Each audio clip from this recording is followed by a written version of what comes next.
Hey guys, and welcome back to the channel. I have been very busy building things. Look, we have a squig a mecha version. Yeah, he's the derp bot. Yeah, I like him. He's very funny. He's got a little bit of green stuff work on the underside, but he is made out of Games Workshop kits, plasticard, and green stuff. So yeah, all in like order for the rules that Games Workshop has supplied about their armies on parade, as well as any other entry, really. We've got the second version here. This is the Mark II. I've called this one the Mole Rat. I think you can tell why. It's got a nice unicorn gun and a big sort of stabber thing, and some exhaust out the back and a little doodad on his tail. Yeah, so he's pretty cool. Then we have the Mark III, and this is where I got myself a heat gun, so I could actually bend the plastics, and this was me just prattling around with it, and I figured I'd turn it into one, and it's dubbed the Prawn. Can you guess why? But anyway, he hasn't got the greatest of faces, but he's got a mouth cannon, and he's got two tusks as his stabber things. So yeah, technically all the weaponry that squig hogs have. Yeah, and he's about the right height. I think the others are probably too big. He's about on par with the other kits. Oh, excuse me. And yeah, he was fun. Yeah, just did some random holes and stuff in him. He's going to be a bit battered and mangled, but yeah. As for the Smasher Squig, though, that is going to be one for later, and it'll be a work in progress thing. And hopefully, I'll be a bit better with plasticard by then. The custom booster blaster is this one, and I put a gear shifter in, I put a nice skull on it as just a bit of detail, kept the seat and everything, removed the mountings for everything, blanked off where the ork's foot was and turned it into a footwell with a big accelerator pedal, and then I put a custom sort of bat symbol on the top there. So yeah, that's that bit done.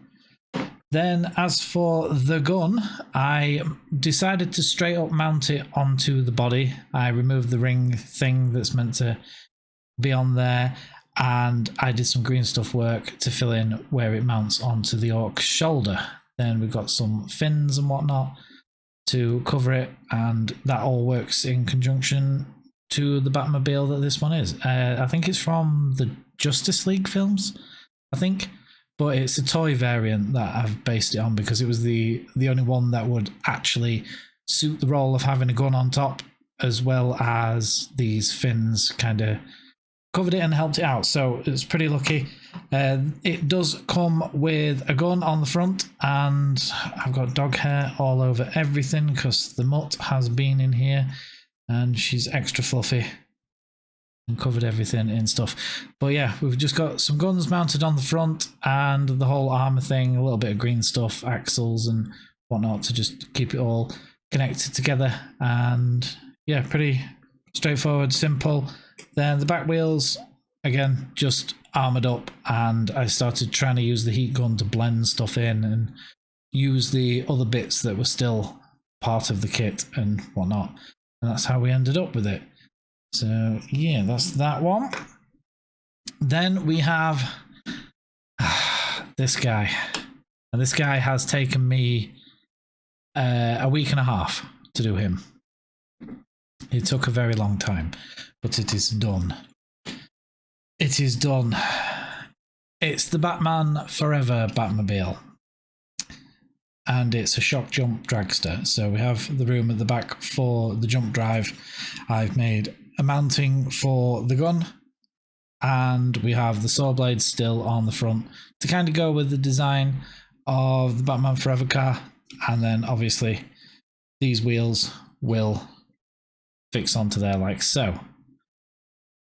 And yeah, I think I've done an half decent job. It looks a lot better now that it's been primed and it's ready to go. But yeah, I've got the joys of actually trying to paint these things now. So I need to concentrate on the things that I won't have access to later on, because I want to get them battle ready, because I don't think I've got enough time to get these parade ready. I'm not the fastest of painters. I'm still technically a beginner. You know, I try my best.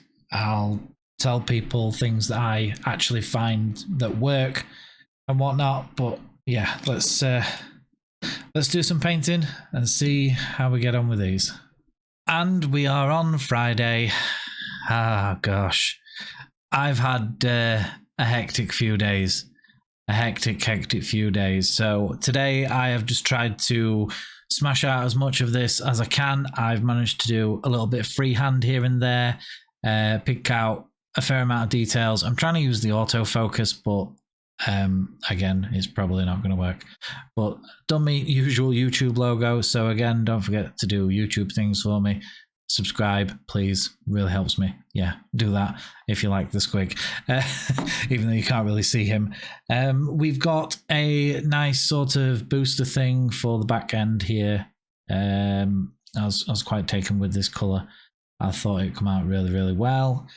Then we've got the rockets, which still need a bit of work. They're just in base colour at the minute, but I think the undersides will probably stay this colour. The top will have some bit more highlighting and whatnot, and the explosion marker needs a bit of work. But aside from that, that's technically done. Then we have the Mecha Squig Hog, the prawn. He's just had a little bit of some dags and a yellow bit underneath, and yellow on his blades because he's a bit boring. So yeah, maybe I should have done his fangs yellow, but I did his eyes. Yeah. Never mind, he's rubbish anyway. I'm not a fan of him. I don't even know if I'm going to keep these in the thing. I don't know, but they were fun. They were a way of learning how to use plasticard. The end result is it's not great. I mean, this guy, I think he's probably the best out of the lot, and it's the most derpy of the lot. I think it's just because it is more typical orc than anything else. I'm quite happy with him, honestly. I think he's smart. But yeah, and then lastly we have this one here, and I put a little freehand Moonbats logo on it and just picked out some yellow rivets, and yeah, it's basic done sort of thing for them. So they were simple.